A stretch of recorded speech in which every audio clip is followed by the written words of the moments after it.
And in studio to my side, we have Dr. Randall Latore, a Tampa-based ENT, and he's going to be here. He was already on once over the phone, but he's here to talk about Obamacare.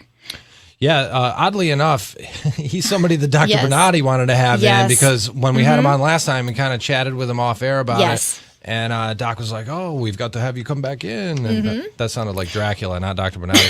But unfortunately, Doc got sick. But we have Dr. Grossmith here. You know, we'll get a physician's perspective on that. You, of course, are a physician. Real quick, let's kind of recap what you do, because it's pretty incredible. Kimberly and I got to Witness the sinus balloon. got to go check it out. You want to tell us a little bit about the procedure and how that works? Well, the procedure that I do in the office is really to treat chronic sinus disease. And instead of taking the patient to the operating room, now we can do these procedures in the office, minimally invasive, with the patient just slightly sedated. So that it's a win-win situation for the patient and us as physicians. We had you on the TV show, so Ethan and I got to experience this, but it was so cool to watch this sinus balloon be inserted into the sinus cavities, and you could actually see areas on the face light up where this was. And you were saying you really have to have such knowledge of the anatomy because everything is so exact to where it's placed. And yeah, some of the sinuses, I mean, if you God forbid poked through, right? I mean, you're into the brain or, into the eyes and things like that, right? Very delicate. Yeah, the anatomy is very delicate. It's very close in relationship. So you have to be very careful. You have to really know your anatomy. Okay. And really it's preparation, Right. both for the physician and getting the patient comfortable, which makes the procedure go pretty much flawlessly. right. And this is mostly for people with deviated septums and things like that, right? Well, it can help some patients with deviated septums, but the main goal is to really open up the sinus to allow it to drain and let air go in and out so that they don't keep suffering these chronic infections. And so a lot of times people are, like myself, I have really bad allergies and I get completely stopped up where I can't breathe through my nose at all. Is that something that your procedure would help, or it would kind of unnecessary, because for the most part I'm okay most of the time until...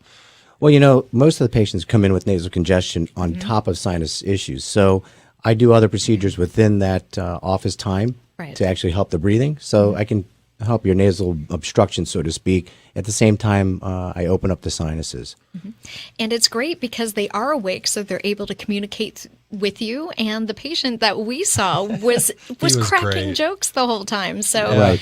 We try to keep it light. Yes. We keep music going and let the patient pick the music. Sometimes it's a little interesting what they pick. Yeah. It'd be punk if I was in there, punk or metal. Yeah. Yeah, I see that in you. But I did have someone have house music, which was kind of a different thing. How funny. But you move a little bit faster with that music. I bet. Yeah. So, and just before we get into the Obamacare stuff, a little more about your procedure. It's just a tiny little balloon, right? And it goes into the sinuses and it expands, and it's permanent, right? Correct. So we get the patient prepared. They're very sedated, but they can respond. That gives us good feedback. And we use a balloon that opens to the max amount of 6 millimeters. Okay. So I can take someone's opening of the sinus, which is 1 millimeter, and make it 6 millimeters, which is really a 600% increase in size. And it's permanent. The bone stays in that position, and nothing's actually left in the patient. There's no there's no packing, so to speak, which patients fear, and there's no real cutting or removal of tissue. And if you looked at them right after the procedure and a day after, you would never know they had the procedure performed. And you said they're like it's like controlled fractures or something Correct.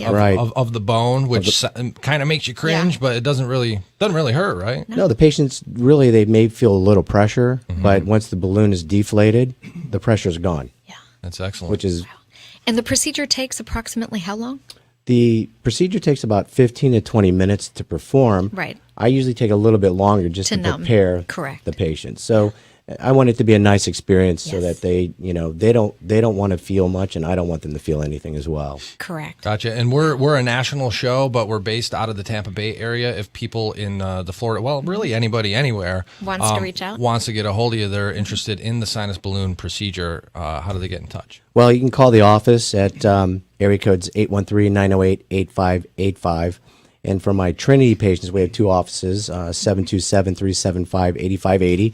Or just go on the web and check out balloondoctampa.com. and that doc is DOC. So you can get more than enough information, streaming video, and some testimonials, which will kind of give us some credence.